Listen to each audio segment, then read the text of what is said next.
Kidlat News Updates. Mga balita ngayon, engkwentro ng militar at NPA sa Capiz, 2 baril na samsa. 6.8 million pesos na halaga ng shabu huli sa grade 10 students sa Bohol. Responsable sa pagbagsak ng billboard sa C5 Katipunan, pananagutin ng QC government. Ako po si Cesar Soriano para ihatid ang mga nangungunang balita sa buong kapuluan. Ngayon, 2 matataas na kalibre ng baril ang nasamsam ng 12th Infantry Battalion ng Philippine Army matapos ang engkwentro sa Tapaz, Capiz nitong Sabado, Hulyo 19. Ayon sa ulat ng 3rd Infantry Division, nakatanggap sila ng impormasyon mula sa mga residente tungkol sa presensya ng armadong grupo sa Barangay Apero.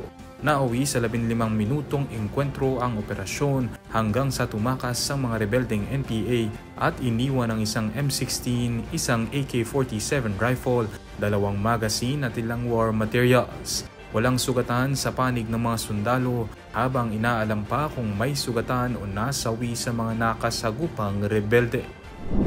Tiklo ang isang grade 10 student sa buy-bust operation matapos mahulihan ang 1 kilo ng shabu na nagkakahalaga ng 6.8 million pesos sa Inabanga, Bohol, kamakailan. Ayon sa Bohol Provincial Police Office, nadakip noong Huwebes sa Barangay Tungod ang 22 taong gulang na suspect na residente ng Barangay Mantataw sa Calape. Kinukonsiderang high-value individual o HVI ang suspect na isinailalim sa surveillance ng 2 linggo at kaya umanong makapagbenta ng 1 kilo ng illegal na droga kada linggo.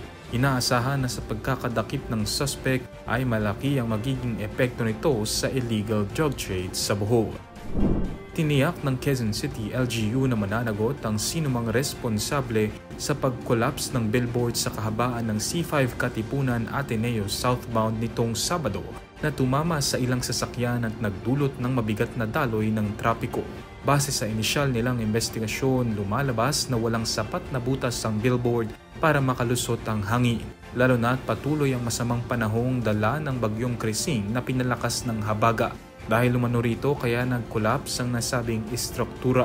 Agad na nagsagawa ng clearing operations ang iba't ibang sangay ng LGU, katuwang ang MMDA, Meralco at QCPD para maialis ang nakahambalang na billboard at mag-assist sa mga apektadong motorista.